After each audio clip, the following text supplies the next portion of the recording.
I was just on another podcast with a lovely lady called Mel, and we were talking about energy and how we contain the energy of our loved ones in our own aura. And this has been something that's really, really unfolding with me quite a lot lately, especially with mediumship. And because when I was in my near death experience and I was out of my body, I've told you the story many, many times on how I could feel the energy of my sons, five sons, all at exactly the same time.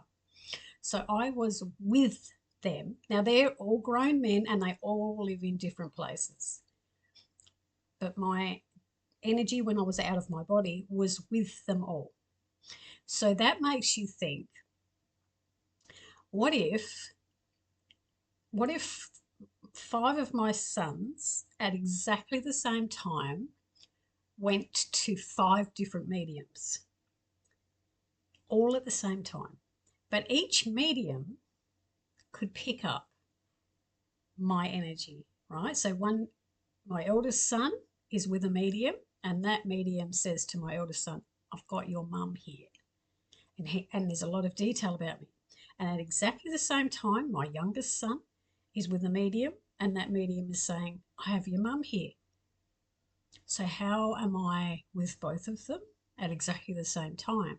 This is how it starts to help you to understand that energy is everywhere. It's not contained. So because my eldest son has perceptions about me, beliefs about me, he sees me in a certain way, is the medium's interpretation of me going to fit his narrative of me? Because his aura has the energy and memory of me, the impact that I've had on his life. My youngest son, my second son, my third son, my fourth son, and my youngest son all have a different interaction with me because they are different. They're all from the same family, but they all have different thoughts, and their lives are different to one another. So they are going to perceive me differently. So if a medium is describing my energy to each of them, it might come out very, very differently.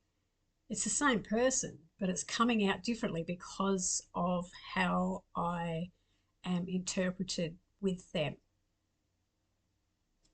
So if you so let's say my mum, for instance, right? My mum and I had when we were both alive, when she was alive, we didn't have the greatest of relationship. We just found it hard to communicate. But my brother and my mum had an amazing relationship.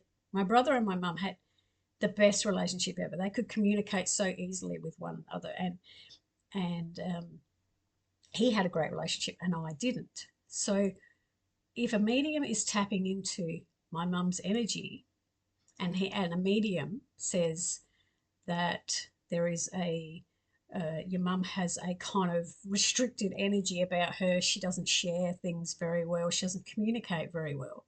But then my brother goes to a medium, and the medium says, "Oh, I have your mother here. She's a great communicator."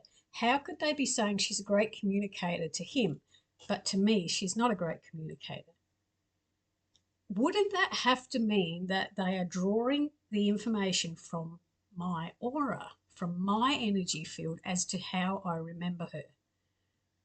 These are all the sort of the questions that I've been going through in my own mind, because the near-death experience really, and all those downloads that I was given in that experience, is really starting to make me question things a lot more, and so that my human self can come to a better understanding.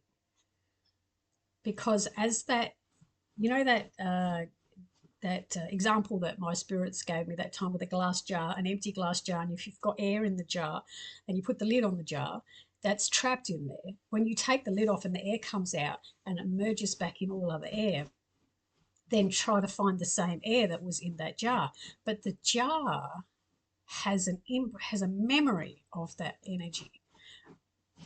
But the air has gone back into aura, and I feel like that's what our energy is like, our soul. Our soul, there is a memory attached to that life, but the actual soul has merged back into all other energy. So when there is a reincarnation, it's not the entire soul that comes back. It's just a partial bit. And is there lots of like when energy is just all together and all lives know all other lives and they're on a certain level, and then it merges into a soul that comes back, there could be thousands of past lives in that soul that comes into an existence, which so if you did a past life regression, you would just be never ending. It would be never ending of remembering and remembering and remembering. And I feel like that comes from the levels. Like if, as I've said before, in energy and dimensions, there is different levels of wisdom. So the lower levels, when they are born, they might only remember a certain amount of past lives. The higher the energy, there's thousands and thousands upon thousands of lives that have been lived that can be remembered. Because I remember I said, as an energy form, when I was standing next to the doctor, my soul knew everything about that doctor. It wasn't, we weren't separate. My soul felt connected to him and my soul knew him and my soul knew the nurse. And so when the soul of the doctor and the soul of the nurse, when they're out of their body and my soul's out of their body, we become one. We just merge. And I can remember from their experience, I can remember, because it's just this knowing. I think it's very mind boggling for our human brain to try to get around the concept.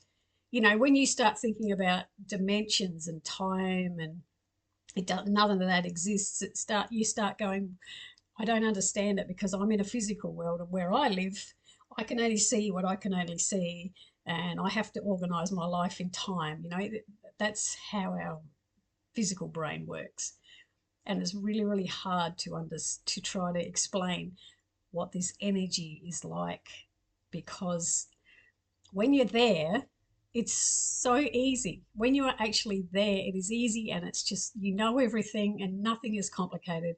And then the minute we come back in here I am trying to work it all out, not trying to complicate it, but I'm just trying to work it all out, because it was so easy when you're there.